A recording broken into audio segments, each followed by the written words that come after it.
Hello बेटा। पिछले video में बेटा हमने क्वेश्चन 10 तक एक्सप्लेन कर दिए थे।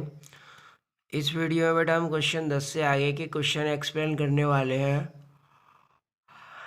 जिसमें हमारा 11वां क्वेश्चन है। किसी प्रिज्म के लिए अल्पतम विचलन कोण 30 अंश है। अल्पतम विचलन कोण क्या होता है बेटा? Delta M. प्रिज्म के प्रथम अपवर्तक पृष्ठ पर अपवर्तन कोण 30 अंश है और प्रथम पृष्ठ पर अपवर्तन कोण यानी आर, स्मॉल आर कितना है? 30 अंश। प्रिज्म के पदार्थ का अपवर्तनांक ज्ञात कीजिए। तो हमें प्रिज्म के पदार्थ का अपवर्तनांक ज्ञात करना है। अल्पतम विचलन की स्थिति में ए बराबर किसके होता है? 2r के। तो यहाँ पर पहले प्रिज्म कोण निकाल लेते हैं। ए बराबर 2r। आर कितना दे रखा है? 30, यानी ए कितना हो जाएगा? 60 अंश। कितना हो जाएगा बेटा?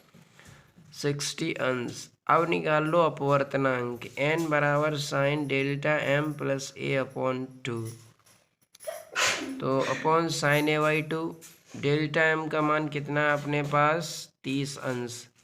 तो डेल्टा एम के स्थान पर कितना लिख देंगे? यहाँ 30 लिख देंगे। तो ये 30 लिख दिया। ए का मान कितना निकल के आएगा अभी? 60। तो यहाँ पर 60 लिख देंगे अपॉन 2। ए के स्थान पर 60 और 30 कितना हो जाएगा बेटा? 90। और ये हो जाएगा 62 से 90 के बार कट गया 45 बार, ये 30 बार। साइन 45 का मान 1/√2 और साइन 30 का मान होता है 1/2। पहली चौथी करेंगे 2 ऊपर आ जाएगा, तो यानी 2/√2। √2 से 2 के बार कट जाएगा, √2 बार। तो आंसर कितना आ जाएगा बेटा? √2। इसके बाद बेटा क्वेश्चन नंबर है 12।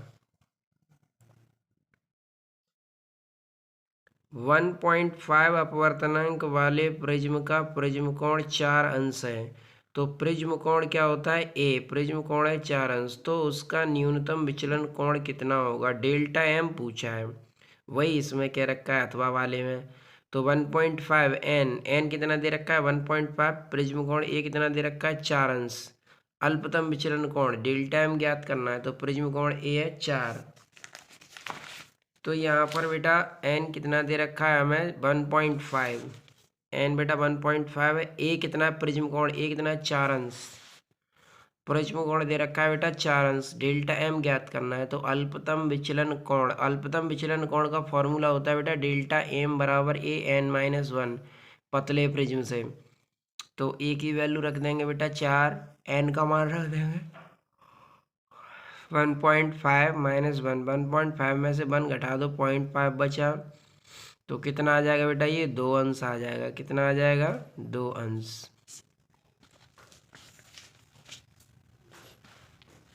अगला है बेटा क्वेश्चन नंबर 13। कांच से निर्मित एक पतले प्रिज्म से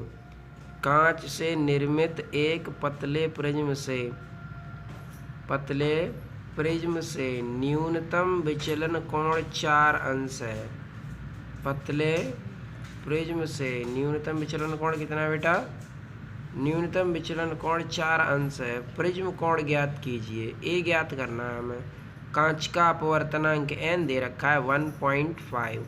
तो न्यूनतम विचलन कोण डेल्टा एम दे रखा है और अपवर्तनांक एन दे रखा है। तो बेटा डेल्टा एम कितना दे रखा है? 4 अंश। एन कितना दे रखा है? 1.5। ए हमें ज्ञात करना है, तो यहाँ निकाल लेंगे न्यूनतम विचलन कोण। डेल्टा एम बराबर A N minus 1। Delta M कितना है? 4। ए एन कितना है? 1.5। 1.5 में से 1 घटा दो, कितना बचा? 0.5। 0.5 को इधर पक्षांतर कर दो, तो 4/0.5। पॉइंट को हटा के ऊपर 0 बढ़ा दो। 5 से 40 के बार कट गया बेटा 8 बार। के बार कट गया बेटा 8 बार। 8 अंश आ गया। कितना आ गया? 8 अंश।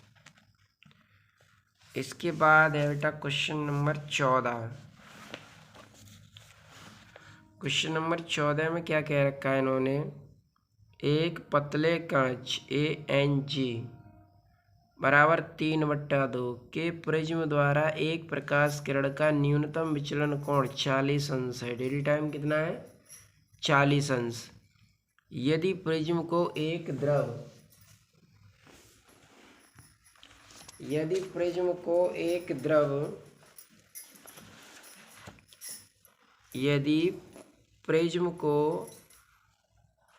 एक द्रव AnL यानी 5/4 में डुबो दिया जाए तो न्यूनतम विचलन कोण कितना होगा?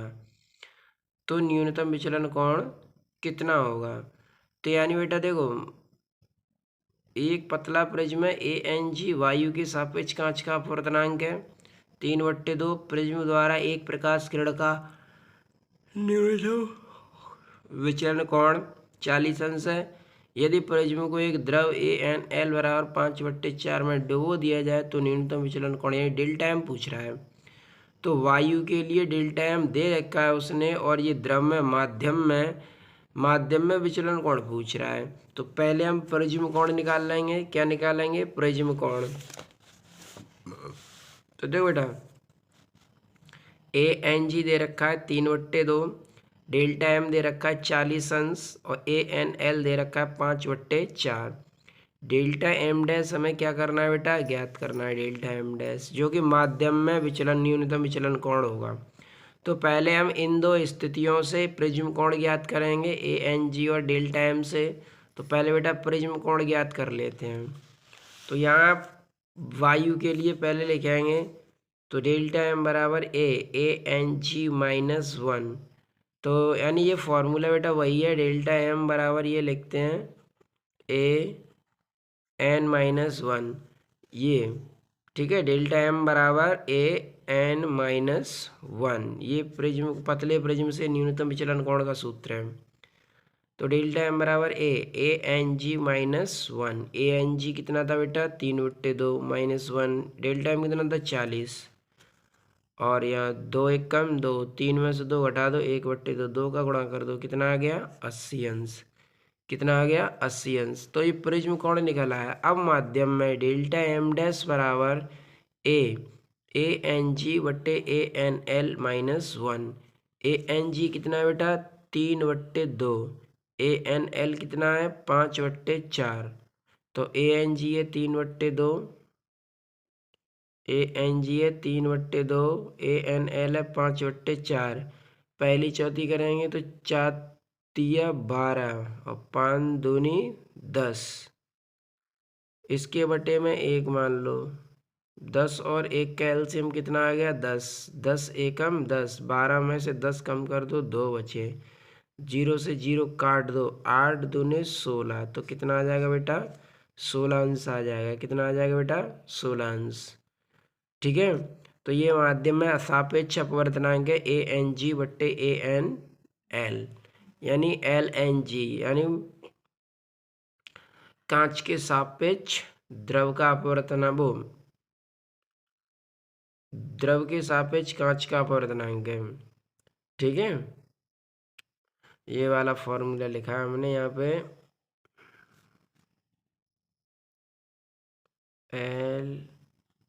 LnG बराबर AnG/AnL,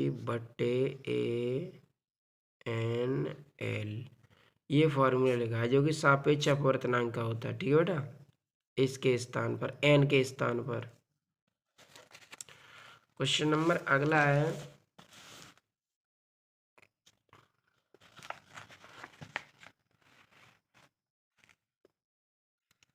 15। कांच AnG बराबर 3/2। फिर इसमें AnG दे रखा है, पतले प्रिज्म द्वारा प्रकाश का अल्पतम विचलन कोण 60 अंश है। डेल्टा एम कितना दे रखा है? 60 अंश। यदि प्रिज्म को जल AnW बराबर 4/3 में डुबो दिया जाए तो विचलन कोण कितना होगा? सेम इसी की तरह क्वेश्चन है ये, डिट्टो कॉपी। तो इसमें भी बेटा क्या रखा है उन्होंने, पहले हमें AnG दे रखा है 3/2, डेल्टा एम कितना दे रखा है? डेल्टा एम दे रखा है 60 अंश। इस वाले सवाल में डेल्टा एम कितना दे रखा है? 60 अंश। और AnW दे रखा है 4/3, विचलन कोण पूछ रहा है। तो डेल्टा एम बराबर 60 अंश, AnW है 4/3, डेल्टा एम डैश। तो पहले हमें प्रिज्म कोण निकालना पड़ेगा। तो वायु के लिए डेल्टा एम बराबर AnG - 1, तो डेल्टा एम हो गया 60 और ये ए एन जी है 3/2, 2 एक कम 2, 3 में से 2 कम कर दो 1/2 बचा, 2 का इधर मल्टीप्लाई कर दो, कितना आ गया 120 अंश, कितना आ गया 120 120 अंश। अब प्रिज्म कोण निकाल लिया, माध्यम में निकाल लो, डेल्टा एम डैश बराबर ए एन जी बटे ए एन डब्ल्यू -1। तो ए एन जी कितना है बेटा 3/2, ए एन डब्ल्यू कितना है 4/3 -1, पहली चौथी करेंगे 3 किधर आ जाएगा ऊपर, 9/8 -1, 8 एकम 8, 9 में से 8 कम कर दो, कितना बचा 1, 8 से 120 क्या बार कट जाएंगे 15 बार, कितने बार कट जाएंगे बेटा 15 बार। तुम्हारा आंसर आ जाएगा कितना 15 अंश। इसके बाद बेटा क्वेश्चन नंबर 16 है, कांच के एक प्रिज्म का अपवर्तनांक 1.65 है और इसका अपवर्तन कोण, अपवर्तन या अपवर्तन नहीं है यहाँ अपवर्तक है, अपवर्तक कोण 60 अंश है। अल्पतम विचलन कोण यानी डेल्टा एम ज्ञात करवा रहा है, अल्पतम विचलन कोण यानी डेल्टा एम ज्ञात करवा रहा है और एन कितना दे रखा है 1.65, ठीक है। तो डेल्टा एम यानी अल्पतम विचलन कोण हमें पूछा है और अपवर्तक कोण यानी प्रिज्म कोण कितना दे रखा है 60 अंश। तो देखो एन दे रखा है हमें 1.65 और अपवर्तक कोण को ही प्रिज्म कोण कहते हैं, तो प्रिज्म कोण कितना है 60 अंश। डेल्टा एम हमें क्या करना है ज्ञात करना है। तो अपवर्तनांक के सूत्र से एन बराबर sine delta m plus a/2 upon sine a/2। अब डेल्टा एम कितना है अपने पास है ही नहीं है, डेल्टा एम तो ज्ञात ही करना है। ए कितना है 60 अंश, एन कितना है 1.65। तो यहाँ पर बेटा डेल्टा एम प्लस 60 और साइन 2 से 60 के बार कट जाएंगे 30 बार, तो साइन 30 हो गया और एन के स्थान पर यहाँ पर लिख देंगे 1.65। तो यहाँ लिख दिया बेटा हमने 1.65 एन के स्थान पर। तो और साइन 30 का मान कितना होता है 1/2, यहाँ पर ये साइन 30 है, साइन 30 की वैल्यू लिख दी 1/2, इसका इसमें मल्टीप्लाई कर दो, क्रॉस मल्टीप्लाई करेंगे तो इसका इसमें और इसका इसमें होगा, तो इसका इसमें मल्टीप्लाई कर दो 1/2, 2 का भाग दे दो, इसमें कितना आ जाएगा 0.825। और देखो बेटा 0.825 का मान कितना है साइन 55.6 अंश, साइन 0.825 का मान कितना है साइन 55.6 अंश। तो यहाँ पर बेटा हमने 0.825 की जगह पे लिख दिया साइन 55.5, साइन से साइन बराबर हो गया 55.6 बचा। Delta m plus 2 cross multiply कर दो इसका इसमें और इसका इसमें, तो 2 का इसमें करेंगे कितना है 111.2, 60 को इधर 95 कर दो, 111.2 में से 60 यानी 51.2 अंश आ जाएगा। कितना आ जाएगा बेटा 51.2 अंश आ जाएगा, ठीक है बेटा, कितना आ जाएगा 51.2 अंश। इसके बाद बेटा क्वेश्चन नंबर है अपना अगला 17वां क्वेश्चन में क्या कह रखा है बेटा, कांच का एक प्रिज्म जिसका प्रिज्म कोण, तो प्रिज्म कोण क्या हो गया बताओ, कैपिटल ए का मान हो गया प्रिज्म कोण ए, अपवर्तनांक n1 है 1.66, n2 है 1.33 में से होकर जाने वाली समांतर किरणावली के लिए अल्पतम विचलन कोण ज्ञात कीजिए। हमें अल्पतम विचलन कोण ज्ञात करना है, ठीक है बेटा। तो प्रिज्म कोण ए दे रखा है हमें 72 अंश, तो ए दे रखा है हमें 72 अंश।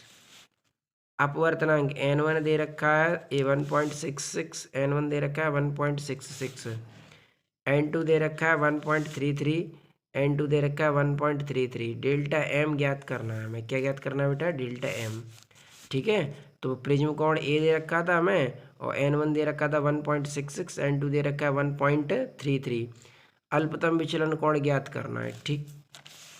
तो यहाँ पर सापेक्ष अपवर्तनांक यानी अपवर्तनांक 2n1 बराबर sine delta m plus a/2 sine a/2, क्योंकि प्रकाश की किरण क्या हो रही है देखो 1.33 अपना द्रव में रखा है, पहले वायु में फिर किस में रखा है द्रव में, इसीलिए हमने यहाँ पे सापेक्ष अपवर्तनांक लिया 2n1। तो n1/n2, ए के स्थान पर लिख देंगे 72 अंश, यहाँ पर भी ए के स्थान पर लिख देंगे 72 अंश, ठीक है। और N1 के स्थान पर लिख देंगे 1.66 और N2 के स्थान पर 1.33। तो यहाँ लिख दिया इसके स्थान पर 1.66 और N2 के स्थान पर 1.33। यहाँ 2 से 72 को काट देंगे, क्या बार कट गया 2 से 72 को, तो क्या बार कट गया 36 बार। साइन 36 का मान कितना होता है ये किताब में दे रखा था, साइन 36 0.5878। कितना दे रखा है 0.5878। देखो यहाँ किताब में भी दे रखा है साइन 0.5878। तो यहाँ लिख देंगे 0.5878। 1.33 का इसमें डिवाइड लगा देंगे तो डिवाइड कितना है 1.248248। इसका इसमें मल्टीप्लाई करें, क्रॉस मल्टीप्लाई, तो ये आ जाएगा। इसका इसमें गुणा कर देंगे 0.37775 आ जाएगा। और 3775 कितने का मान है, ये रहा 3775 किसके कितने का मान है 47.2 अंश का। कितने का मान है 47.2 अंश का। तो यहाँ पर हमने इसका मल्टीप्लाई कर दिया, तो मल्टीप्लाई कर देंगे तो ये कितने का मान हो गया 47.2 अंश का। देखो 47.2 अंश का ही मान तो है 0.37336, 47.2। तो ये हो गया कितने का मान 47.2 अंश का हो गया। साइन ते साइन बराबर हो जाएगा, तो delta m plus 72/2 cross multiply कर दो, इसका इसमें और इसका इसमें, तो 2 का इसमें करेंगे 4, 7 दूनी 14, 94.2, 72 को इधर ले आओ, तो डेल्टा m कितना आ जाएगा 22.4 अंश। कितना आ जाएगा बेटा 22.4 अंश। आगे की वीडियो बेटा हम अगले वीडियो में आगे के न्यूमेरिकल बेटा हम अगले वीडियो में एक्सप्लेन करेंगे। Thanks for watching.